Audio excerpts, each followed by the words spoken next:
fastest swimmer in World Championships history. Tarek has been swimming competitively since the age of 4. Oh, wow. Yes, I'm glad I wowed you. Hey, high impact. Hi, how may I help you? Who is the fastest man in the world? That's very simple. It's Usain Bolt. He is the fastest runner on the planet, setting the world record for the shortest 100 meters sprint time of 9.58 seconds. Wow, thank you. You're welcome. Hey, high impact. Hi, how may I help you? Who is the shortest basketball player in the world? I like your curiosity. I'll tell you. Muggsy Bogues is the shortest player in the National Basketball Association history, listed at 5 feet 3 inches tall. He was drafted 12th overall by the Washington Bullets in 1987. Oh, wow, that's interesting. I'm glad you asked. You're listening to Sports in a Jiffy on Our Impact Radio 102.1 FM Lagos.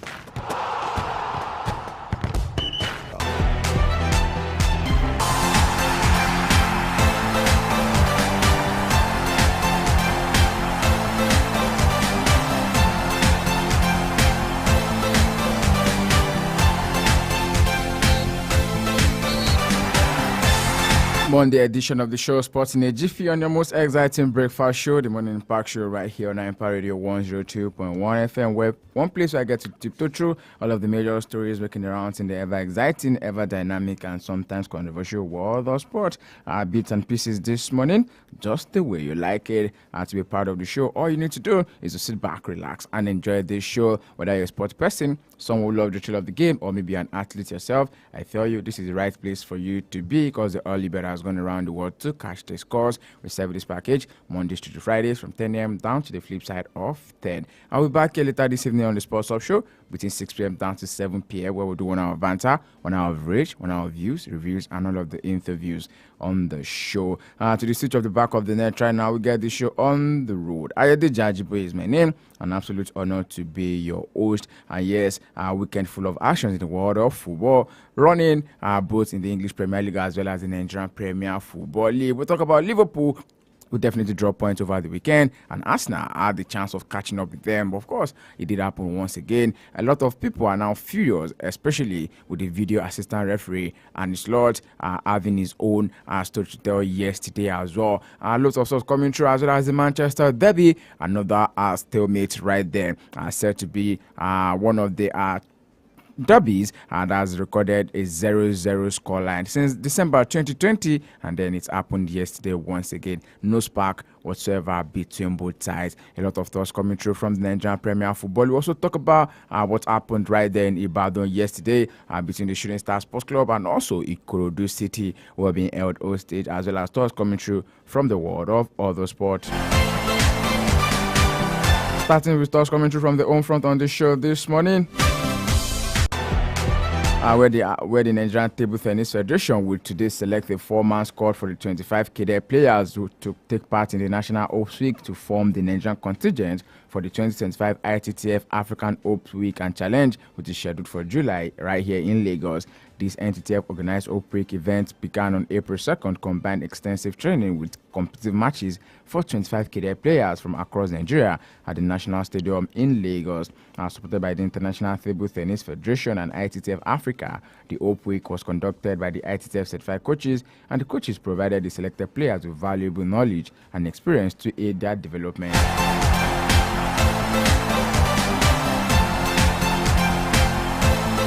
Talking about sport this morning, Nigeria's highest ranked fence and World Tournoi Satellite Cup silver medalist in Brew will lead Nigeria's 6-man squad to the 2025 World Junior and Cadet Fencing Championship, which holds from today till April 15 in Wuxi, China.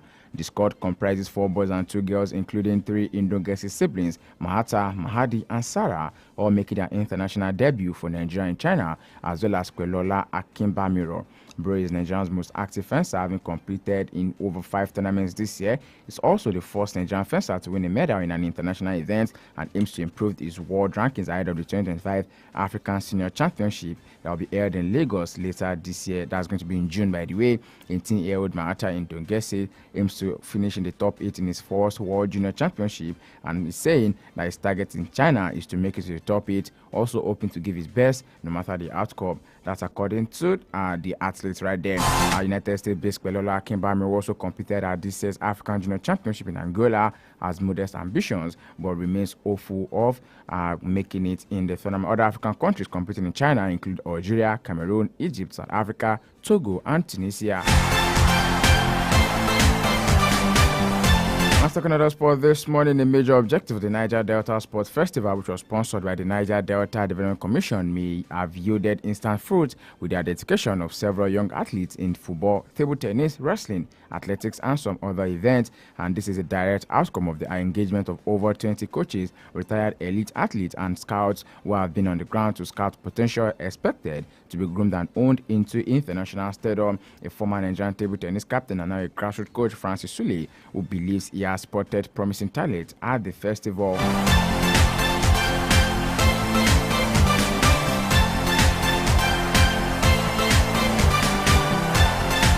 And away from that, now straight into the world of football. And the home front this morning, we talk about the Nigerian Premier Football League. And yes, Rivers United are now picking back Remo Stars in the NPFL title race. And 84th minute header by Bolu Sholumade was all former champions. Rivers United needed on Sunday to edge Nigerian Premier League leaders Remo Stars in a top of the table clash and cut the gap between them to 5 points as the 2024-2025 title race continues to go down to the wire. The former Shine Stars defender sneaked in and headed home a lofty cross from another former Shine Stars stalwart, Taiwo Abdurrafiu, to Anfinidi just side the win on Sunday at the Adokiye and Mercia Maka Stadium right there in Port Harcourt. Although Daniel Ogumodede's side have an outstanding game against Lobby Stars, the Rivers United defeated slowed down the title challenge and giving a glimmer of hope to Finidi, who has been anticipating their sleep.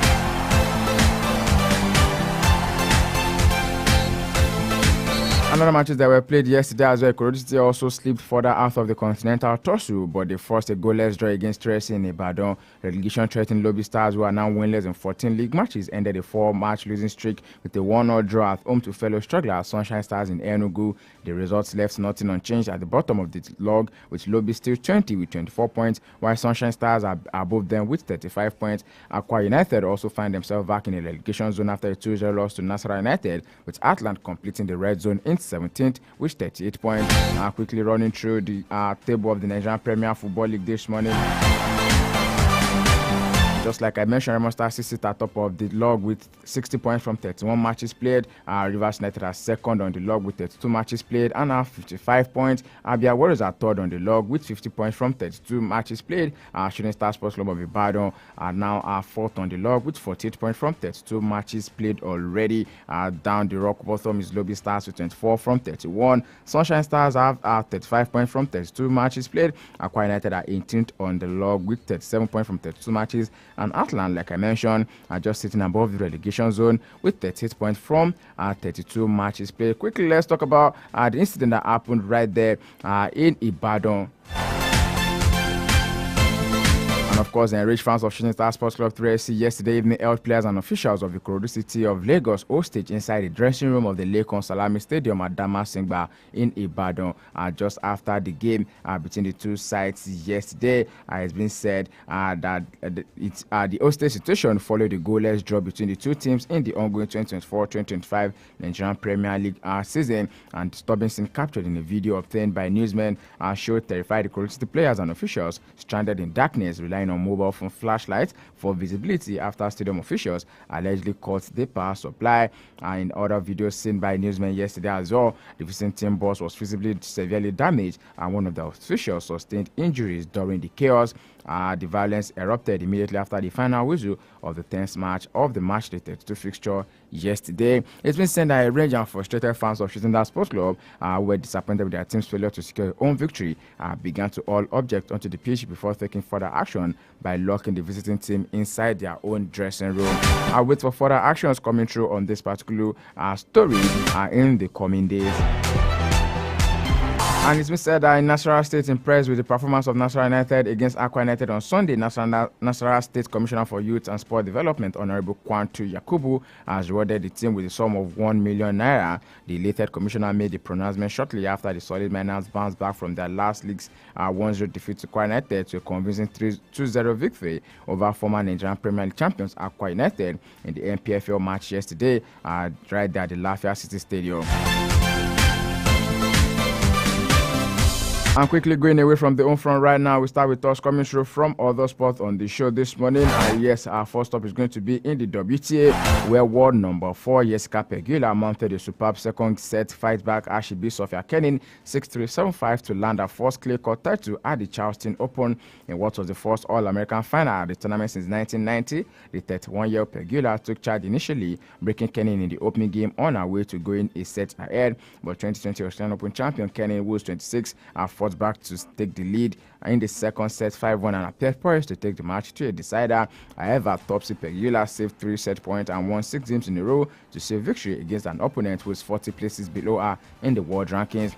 The success coming a week after Miami Open final loss to Anna Sabalenka was the 8th title of Pegula's career and second of the year after victory in Austin just last month.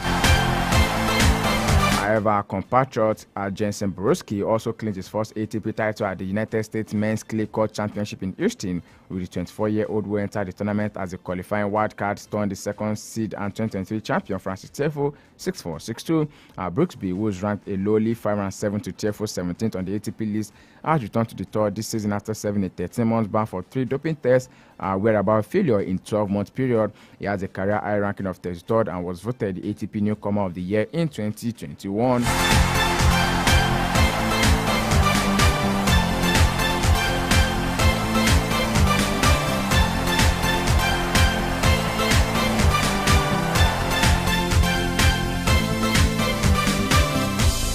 Away from tennis right now, straight in the world of basketball, where Luka Doncic scored 30 points as the Los Angeles Lakers dismantled their rivals Oklahoma City Thunder 126 to 99 points. The Slovenian registered 7 rebounds and 6 assists alongside his 30 points all in as the third place Lakers overcame league leading Thunder.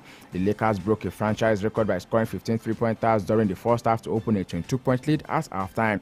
Shooting guard Austin Reeves scored 20 points while LeBron James added 19 of his own as the Lakers moved quickly to secure one of the 4 remaining automatic playoff spots. Another game yesterday was Britain's OG Anunoby, who hit 32 points as the New York Knicks sealed a comfortable 112 to 98-point win against the Phoenix Suns. The 27-year-old found the bucket with 13 of his 17 shots, including a 20-point haul in the third quarter that included 6 3-pointers. Jalen Brunson also returned for the Knicks after missing the last 15 games with an ankle sprain, and the point guard hit 15 points and 6 assists during his 34 minutes of action. Elsewhere, the Cleveland Cavaliers also lost for just the 16th time this season as Sacramento Kings pulled off a surprise 120 to 113 victory as Zach LaVine top scored with 37 points for the Kings, including 11 points in the fourth quarter. The victory has now moved the Kings into the 9th spot in the Western Conference as they aim for a spot in the playoffs as well.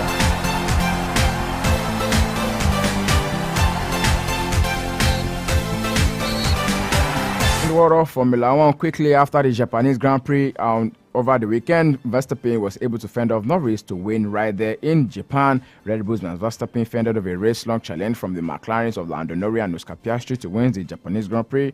The Dutchman's fourth consecutive victory at the Suzuka was his first of the year and moves into within 1 point of Norris as the Drivers' Championship. Verstappen's drive was cool under intense pressure with rarely more than 2 seconds between him and Norris, and founded a quite brilliant pole position in Slap on Saturday. And McLaren had feared that the Red Bull would be difficult to pass if Verstappen held the lead at the start, and so it did happen. Rained overnight right there, and on the morning of the race helped ensure there was no repeat of the grass fire that affected practice and qualifying on Friday and also Saturday. Verstappen will lead the 2 McLarens for the entire first stint, and the 3 lapping closely were together.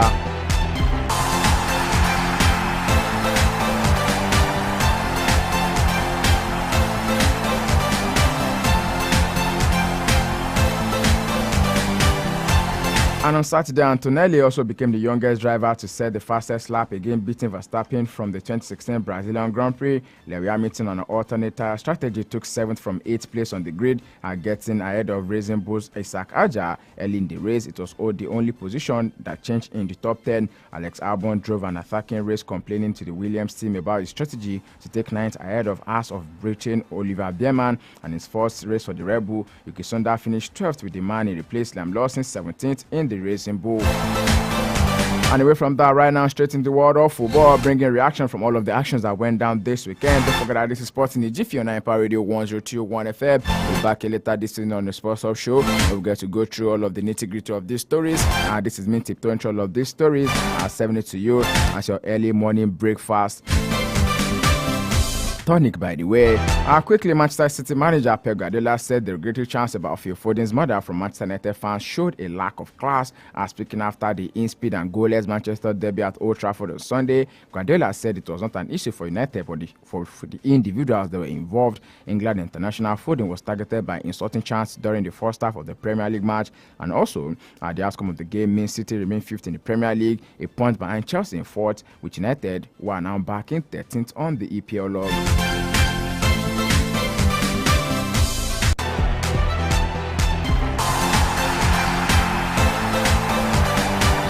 Other stories, Mikel Arteta is also believing that Bukayo Saka can tilt the balance of the point in Arsenal's favour in tomorrow's beautiful Champions League quarter-final clash with Real Madrid.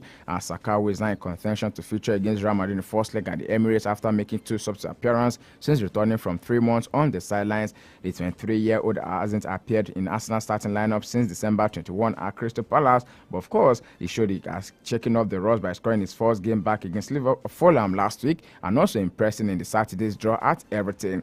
Gunners boss Arteta is now confident that the England forward, who needed surgery on the hamstring injury, can play a decisive role as Arsenal look to eliminate the holders Real Madrid. Elsewhere, Liverpool's unbeaten run has now come to an end, but barring a remarkable collapse, they will end the season as Premier League champions. Defeat at Fulham was the Reds' first in 26 league games and just their second of the campaign. And of course, after 15 matches being played at home, they eventually lost away. But 7 games remaining, and the Spurs side require a maximum of 11 points more to secure the English Premier League title. And despite the setback at the Craven Cottage, a record equaling 20th top flight crown is surely a formality for Liverpool as we speak. Quickly going through the result of other matches that were played across Europe over the weekend.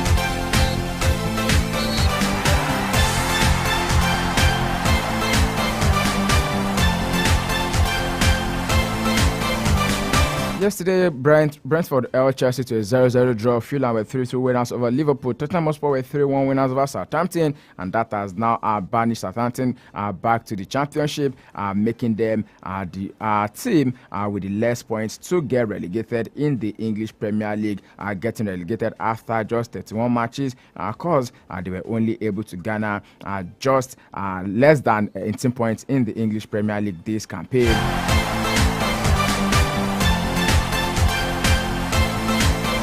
They had 10 points, by the way. Yes, they will only need 2 more points to avoid beating Derby County's record total of 11, which was achieved in 2007 and 2008. Sportswise 11th win of the season moved them up to 13th in the table with 37 points remaining as well. United also played out a 0-0 draw against Manchester City, and another league that were played in Europe. La Palma lost out to Real Sociedad 3-1. Sevilla lost at home to Atletico Madrid 1-2. Real Valladolid lost at home to Getafe 4-0. Villarreal played out a 0-0 draw against Athletic Club. St. Pauli played out a 1-0 draw against Borussia Mönchengladbach, and it's been said that the fans of St. Pauli are looking to buy a stake in the club just to make sure that their team does not go bankrupt. Union Berlin also defeated Wolfsburg 1-0. In the Italian Serie A, Leeds played at a 1-0 draw against Venezia, and Empoli played at a 0-0 draw against Cagliari. Torino were 1-1, played out 1-0 draw against Hellas Verona. Atlanta lost at home to Lazio Roma yesterday, while Roma also played out a 1-0 draw against Juventus. The game between Atlanta and Lazio, by the way, the game did not end without a couple of thoughts coming through from fans who are definitely have different opinions about what happened yesterday. It was said that Ederson was the one who was supposed to be substituted, but of course, it was said that the fourth official add the name Ade instead of Ede. So yes, the main reason why Ademola Lookman was substituted in the game yesterday, but fans actually are not having it funny. In the French Ligue 1 over the weekend as well. Arsenal split out a 1-0 win over Saint-Etienne. Montpellier lost at home to Le Havre, 2 goals to nothing. Reims lost at home to Strasbourg, 1 goal to nothing. Rennes lost at home to AJ Auxerre, 1 goal to nothing. Olympique Marseille were 3-2 winners over Toulouse in the game that was played yesterday as well. Other games will be played later today, especially in the English Premier League, where Leicester City will be hosting Newcastle United, and Spanish La Liga, Leganés will be hosting Osasuna. Italian Serie A, Bologna will be hosting Napoli later tonight, 8:45 p.m. Nigerian time. By the way, Sports in a Jiffy right here on Empire Radio 102.1 FM, and I'll be serving it to you in a Jiffy. I'll be back here later this evening, 6 p.m. to 7 p.m. on the Sports Hub Show. 1 hour of banter, 1 hour of rage, 1 hour of views, reviews, and all of the interviews. I did Jajibu sign out this morning. Stay sporty, stay active, drink enough water to stay hydrated. Don't forget to be kind, because kindness is cool. I'll see you when I see you. Do have a blessed and highly favored week. Good morning. The high impact of Lagos.